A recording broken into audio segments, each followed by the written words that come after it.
Hi everyone. So we are streaming live now on Twitter, Facebook, and Instagram with Jorge Rodriguez. He is a CEO of Passive, which is, am I pronouncing it properly? Yes. So, which is an engineering firm based in Puerto Rico. He is Puerto Rican, grew up here. He's got offices in the U.S. and also in Ireland. He says he was the first businessman to call for the resignation of the governor. You said you read how many pages of the chat? About 300 and I was done with it. 300 and you were done. Okay. So let us know how the audio is, guys. Jorge is going to speak loudly, so there's no misunderstanding what he's saying. Look, I wanted to talk to you only because, or mainly because, after initially sitting down with you, you of course love the island like everybody here does, Yes. but you're super passionate about a myriad of issues, and I thought the audience might like to hear from you. So let's start with this. Why did you think Ricardo Rosselló needed to resign? Because he had to give us some dignity back. The way they handled the whole hurricane and relief was a disaster. I blame them of all the deaths we had because of all their inefficiencies. And the last straw was taking from us the last thing we had, making fun of us, making fun of the death, making fun of the whole establishment of government which represents us. So for me, you lost all your morals. You don't have a moral compass. And if you don't have a moral compass, you have to resign. So it's not even about impeachment. It's not even about rule of law. It's not even about, respecting our branches. It's a matter of you as the governor of the people.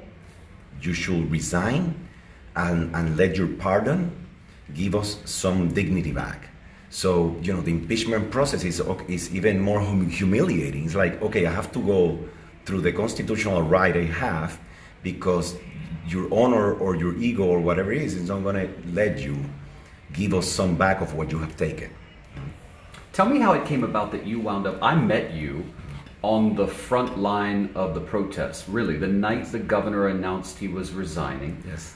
We were on the second story of what I believe is kind of like a record shop right there on the corner of Calle de Fortaleza. Mm-hmm. Yes. And so we were upstairs watching the address. It paused, you'll remember, in that Yes. moment where he said he was resigning and everybody sort of was Yep. like, wait, what? And so we rushed downstairs, people are celebrating, and I'm in the crowd, and you're one of the people up there. Mm-hmm. And I'm wondering how that came to be. Had you been there all night? When did you get there? Sure. First, David, you need to know that the private sector is part of this issue, right? And we have abandoned our people as leaders of the private sector. And that needs to be very clear. So I've been watching this very closely. I go to Santurce to celebrate. I have sources, very reliable, and he's going to resign. He recorded it. So I'm going to Santurce to celebrate. I'm there and I'm watching the press, all of you guys waiting. And I'm drinking, getting ready to celebrate. I bought a flag. I went to Piñones. I wanted a flag from Piñones in going to Loíza because I really wanted to celebrate the spirit that we were going to gain out of this. And all of a sudden, he doesn't show up. So now you're putting like fuel on the water, on the fire. What do you mean he doesn't show up? He didn't show up to the press, to the. Yeah, when he called us in that room. I was in the bar ready to right, go. right. We told you take the music down. I'm watching. So when I saw that he was not coming out and that Maceira came, Yep. even with that attitude, I said, wait a minute. As leaders, you go extremely humble because you made a mistake, and you're the press. You're communicating to us what they want to tell us. And just so people know, Maceira is Anthony Maceira. He is the Secretary of Public Affairs for the governor. So they called us into that room on, what day did he resign? Was it Wednesday? Wednesday. All right, so they called us into that room and they said, somebody's going to make a statement. They didn't tell us what. They didn't tell us when. They didn't tell us Exactly. anything. And they left us there for 2 hours. I remember there were 30,000 people watching my Facebook live incredible. stream who just stayed there for the hour. Yes. The governor's bodyguards were in there. Yes. It was so bizarre. Anyway, keep going. So to me, 12 days of this agony to us as Puerto Ricans and internationally, and then in the last minute, you do it again and do it to you guys, and this guy comes out there and he's actually, a bully. He's really. I'm like, wait a minute. So I went home. I even got that Seattle. They told me you gotta get some Seattle for the gases and all that. Never done any of this. But I needed to be with the people that have been doing this for 12 days, day in and day night. So I went there. I wanted to have the passive shirt because if they were the police, I felt there was gonna be blood. Said I have to be there. They probably will. If it's me, then the international community may find out. So it was a beautiful, very moving thing because I was going to be just standing on the street. Little did I know that the people standing up there recognized me, and the millennials and Generation Z, for me, they saw me, they recognized me, and said, "You got to come up here." So they bring me up and they put me in the middle. So now I'm very scared. I was very scared, and that's good for the mechanisms of protection. And the person behind me says, "I know exactly who you are. You're Jorge, and you're the very first one from the private sector to speak up. Thank you for being here with us." So that gave me a lot of, and then he had the crowd in total control. He told them, quiet, and everyone went quiet. So I said, wait a minute, these people are really, he had like a headset and an earset, and he will hear from the balcony what was going on from the TV, because we couldn't find out from the phones. So I felt I needed to be there. I needed to be there for them, for Puerto Rico, and to send a message to the private sector that I think it's about time that we play our role in this society. We're an integral part of the community, and we need to show that. So what is the private sector's role in the situation right now? It's multiple. First of all, we are not only an economic activity, we are part of moving society forward, right? With creating value and with creating the opportunities. And you have to do that together with everyone else. All of a sudden, we have an obstacle that is limiting that. Investment is not going to come. The uncertainty continues. We just lost the last straw of trust that anyone had in us. And we are the people too. We have employees. We have people that have concerns about this, that have families, and we have to represent the values that we stand for within the community.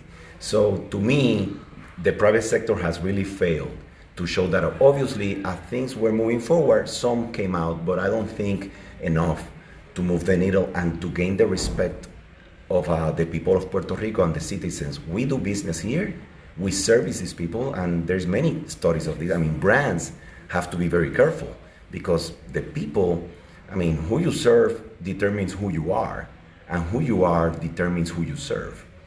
And you're serving these people, and these people are protesting, and you're doing nothing. So usually the customer brands you, and you have to be careful about this.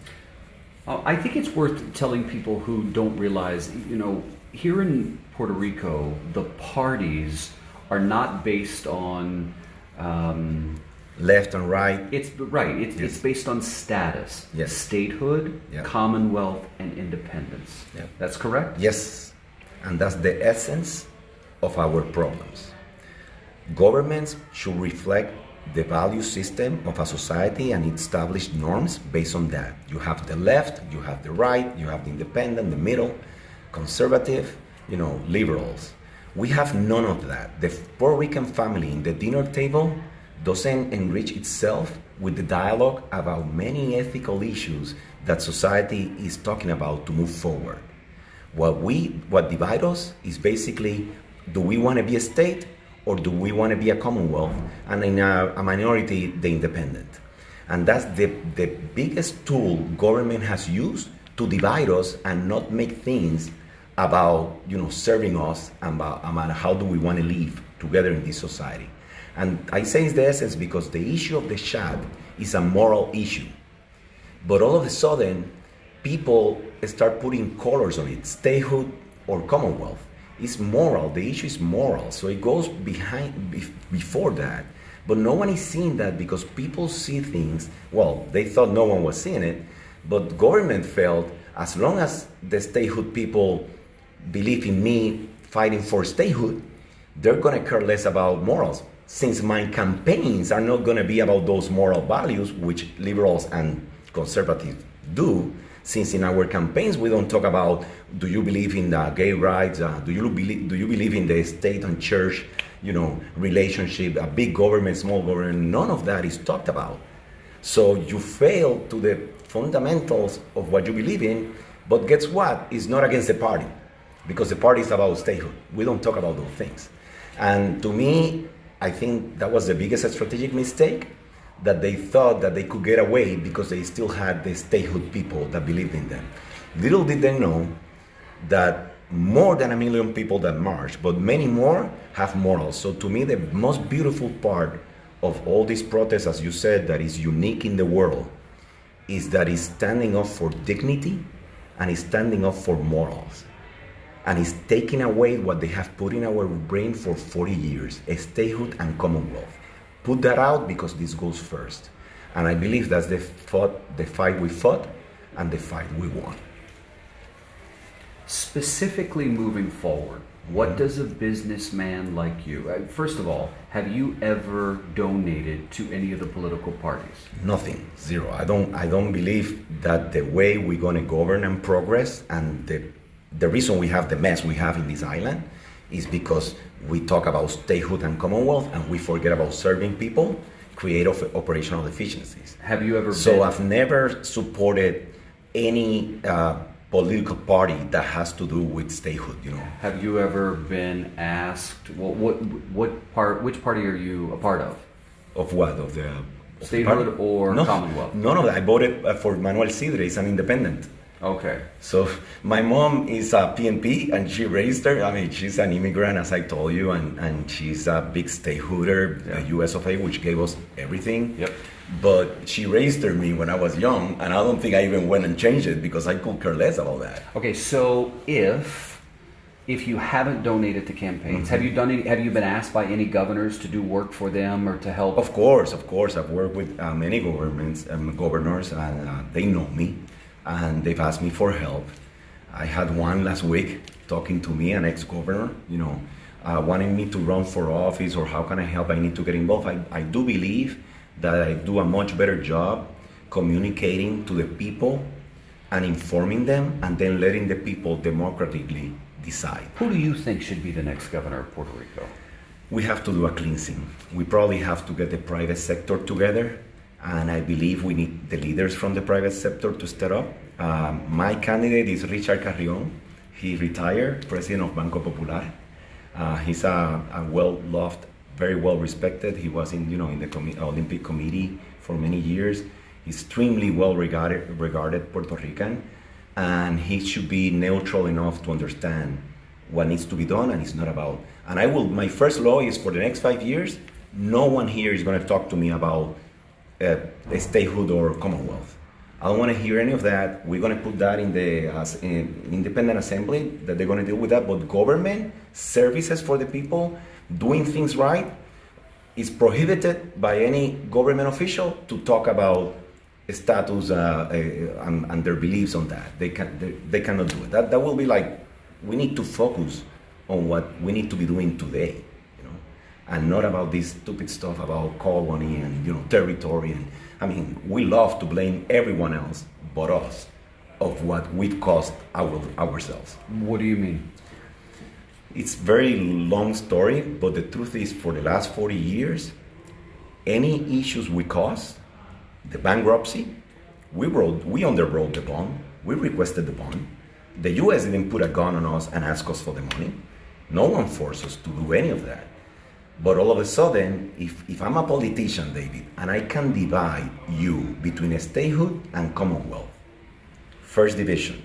Second, I will tell you that the reason you are the way you are is because of someone else, not because of you.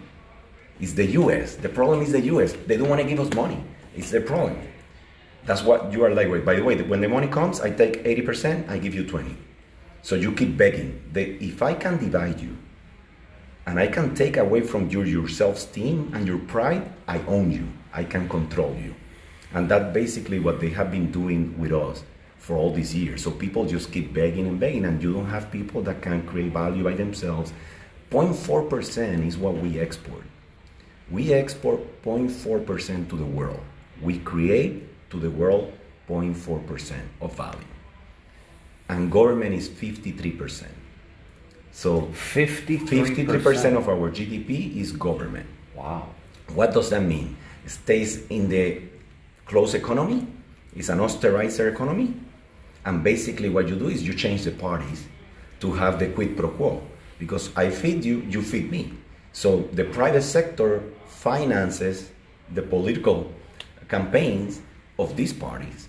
And they just switch, the actors and the actresses, which there's no value. So people doesn't create value by themselves. They don't have a self-esteem high enough to not tolerate these things until you go against our dignity and our morals. I want to circle back to Richard Carrion. Yes. I think that if you were to be at the protest and you had a bullhorn and you said, I want the former bank head to run the government, people would go nuts, and not in a good way. We will need to understand what's the people's belief, but you're probably right in a way, because no one trusts the private sector. I mean, the most important question you've made to me here today is, have I donated to any campaign? If we don't do that, any listener should not listen, and I'm with them. I have a radio show, and when I talk to someone, when I'm interviewing someone, that's the very first thing I need to know. Are you with any campaign? Because then I have to take everything. So, well, you have to at least disclose it. You got to at least tell definitely, because it's contaminated, your information. So people don't trust the private sector right now, which is, I think, the main mistake private sector did was not playing a protagonist role as the leaders of this society that they are, and the important role they play on something that goes to those morals. So I think we lost a lot of credibility, the private sector, a lot of credibility by not being there more feisty. How should, from early on. When you say more, what more should the private sector have done? More CEOs, more people. This is one of the biggest mistakes. We have the gremios, we call it, which is like the Chamber of Commerce and the industrial. We have a lot of organizations, and everyone hides behind them. So the communication is from these groups. People don't want to see a building, a group. People want to see other people with eyes and a soul and a heart. Lead them. An organization is not that. So I had to put a letter with my company logo, and they have to see me. They have to see a name of a person, not the name of an organization, because you have to connect with them. And you have to this is situational leadership. You lead based on the situation. And when that's the situation, you have to raise to that occasion. And to be very honest, in my very professional opinion, private sector leaders have a long way to go in their involvement in society and society issues. So you were perhaps, arguably, one of the best known. What are you going to do? Well, I think everyone is saying I have to run for political office and all that. I do, by the way... Would you run for government? I will definitely work for the people of Puerto Rico in some fashion. Everyone knows I left the presidency. I'm only the CEO. I run the foundation mostly, and strategic issues at very high level. So I have a lot of time in my hand. I'm an engineer, David. I'm an engineer. I'm first and foremost an engineer. Then I'm a businessman. But I have no clue of political science. I have no clue of legal matters. And I need to get educated in a lot of those things to contribute. But you have to be clear, and I'm very clear, that I will work for the people of Puerto Rico in my second stage. That's what you call it when you move to my age. And I finish what I finish, and I will do as much as I can to contribute to clean this mess. So I want to be part of the solution. I'm going to ask you the question because you didn't answer it. Go ahead. Will you run for governor? No, I won't. No, because you know why I cannot even think about that? Because I will be betraying the trust of the people. Many people right now don't believe anyone. And if I was standing there with the Pacific shirt and playing that role, which by the way I did it because if there was going to be blood in my shirt, international news are going to happen, and it's going to help with the abuse that was happening there. That was the only reason. If I do that, they said, you know what, he was doing this for that. So just because of that reason and to bring their trust and their dignity back, That role I cannot play, and I'm not interested in playing that. I mean, if I will choose, I will not be in this mess, but I have to be because it's a mess and it needs to be cleaned up. I'm watching some of the comments, and several people are talking about, I don't trust the private sector. Exactly. Yeah, and I don't blame them. I actually agree with them. Well, let's be clear.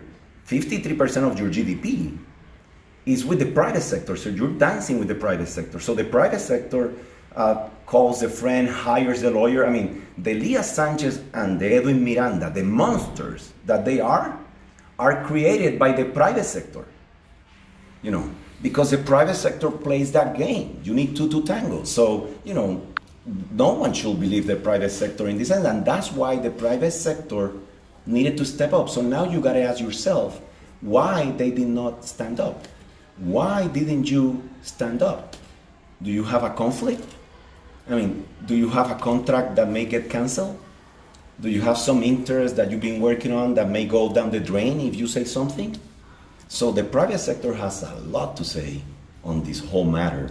And again, as you say, the international community is watching, and we, in the history case, I don't know where you're going to put the private sector, but it's not going to be way up there. What had you done during Rosello's administration, which is about to end, to work with them? What had you been asked to do? Well, I've been asked to talk. I've been in some meetings, not with the government. I've never been in a meeting with them, but we have some meetings. I'm part of organizations in Puerto Rico that work on analyzing the issues and the platforms and provide suggestions. So I've gone to workshops where you are together with some government officials and they discuss the issues, and you bring the wisdom of the private sector, right? It's kind of a constructive criticism of which direction they're taking with activities that they may be executing, and how in the private sector we go about it, more about the operational efficiencies and things like that. So Teresa Jolly just left a comment on Facebook saying, invest in small businesses, create a new private sector. You have to promote, if you want to address how the private sector needs to resolve this, you have to create exports. You have to, 70% of my revenues are between US and Ireland. Hence, I'm free. I have my freedom. I've never done anything with government. You need the local private sector to export, to create value in the world. You create value in the world, and all of a sudden, you don't depend on any government contract. I've made recommendations.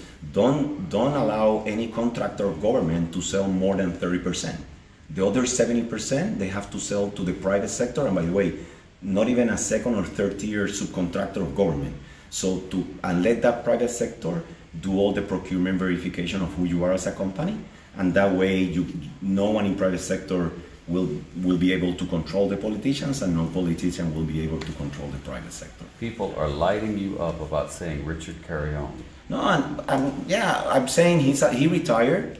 He retired, and he's a well-respected leader. He's very, very well regarded, and I think obviously a lot of people are going to be upset because they may never have played a role actively in what's going on in government. We're talking 40 years from now, and he was in his position for a long time. So people may be looking back now and saying, these people were not there when we had these other issues. But again, they have to run a business. They have to lead all the employees they have. These are very big enterprises, so they have other matters, and they just hope they do significant contribution in many ways. They hope that government will do its part. Unfortunately, government has been busy defining their corruption schemes. If it's not this Carrion guy, and nothing suggests that it would be, who's the next best person? Who's the right person? It cannot be a politician that is identified with status parties. I think But let's talk realistic. Yeah. That's not going to change. It's not going to change tomorrow. Yeah, probably. Well, David, what has been going on these 12 days, I think That's fair. We're writing history. That's fair. Yep. This is a whole new book that is being written. But I think hopefully the practical way, hopefully there is someone within their party that is well regarded in regards to transparency, to ethics, and doing things right, and that they can trust on. I will definitely convene private sector individuals that are well regarded, that you can background them and check them, and then hopefully bring some of that efficiency and competency level and professionalism that we have at the private sector. A lot of people like me that are not with government and that are very well regarded and professionals, some of those can step up and start helping with this mess. What's your take on the Jones Act? I told you before that we love to blame the states, the US, for our problems. The definition of entrepreneurship is, the relentless pursuit of opportunity without regards for the resources you currently control. The status issue is, Say that again? without regard for the resources you currently control. That's the Harvard Business School definition of entrepreneurship. Basically, what they're saying is you will never control all the resources, and you have to relentlessly look for the opportunity. The status is so complex. You got to go through the U.S. Congress. Well, let's define first, for people who don't know, what is the Jones Act? The Jones Act is basically a law that any shipment that goes into the U.S. has to be a U.S. flag. I mean, you can get the shipment one time from abroad, but moving between the U.S. coasts, it has to be the U.S. flag. Puerto Rico is too small of a market for having boats from other countries coming to us. So basically they go to the mainland, and then the mainland ships it here. And the way they ship it is with a US flag. The US flag in a boat carries a bigger cost for us. It's more expensive than if it comes direct from another country. And basically we are forced to receive 96% of our imports through the US flag boats.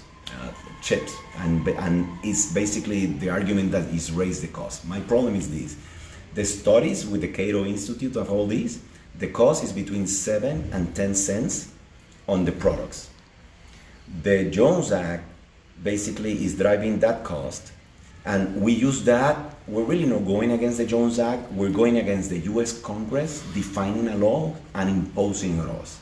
So it has the status, the territorial imperialism flavor, and the politicians just throw it, and people just go, and grab it and start drinking it like crazy.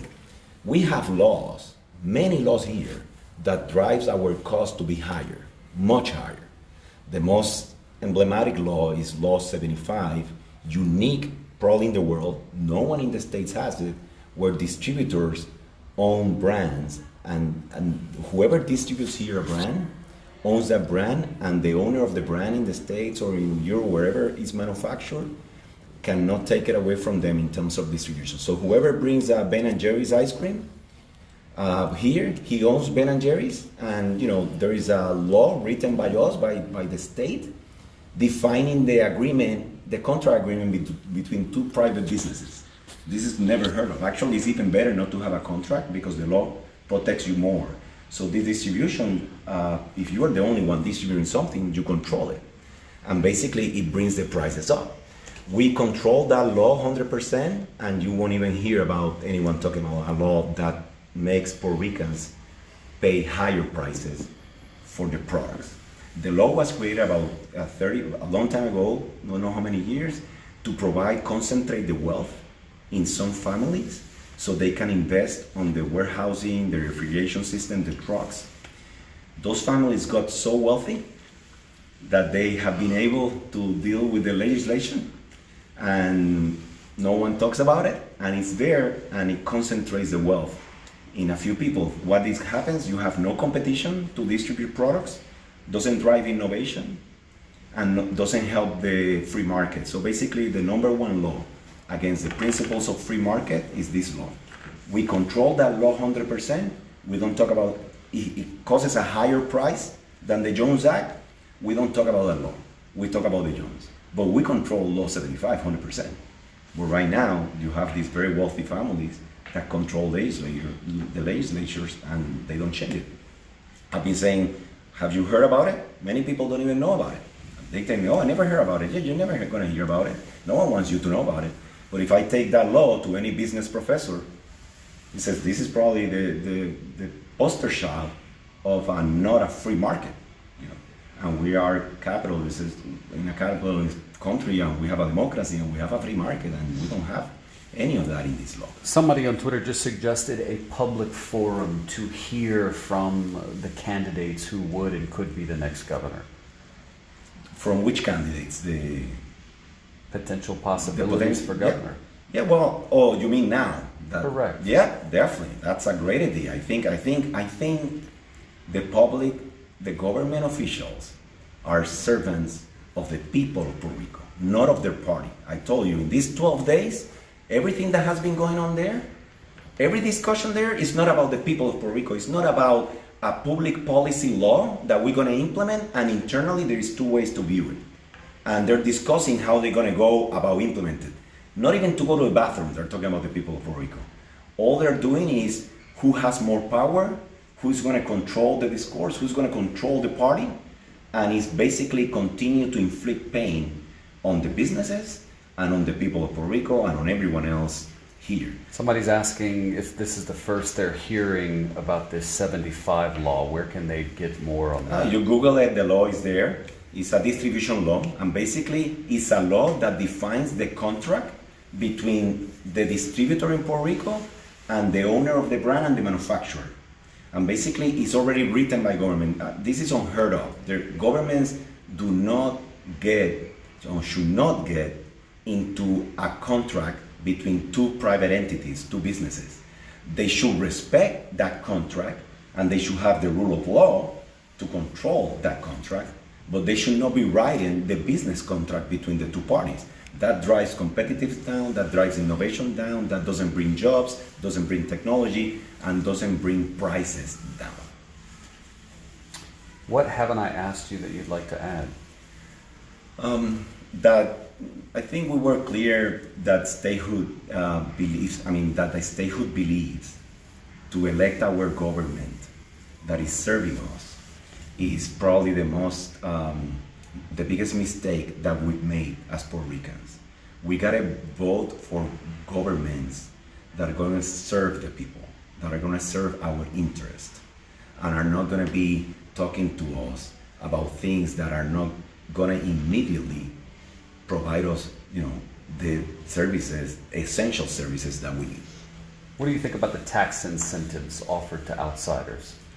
It's two ways. I believe that if it's a strategic, if you do it for a short term and you do it to bring them here so we can increase our network and our way to export. These people have a lot of knowledge about the world and how the world works. I think Puerto Rico needs to connect to the world in terms of creating value and creating economic activity. Number one in the agenda, you gotta connect to that world out there that is doing business like crazy, and we're not part of it, zero.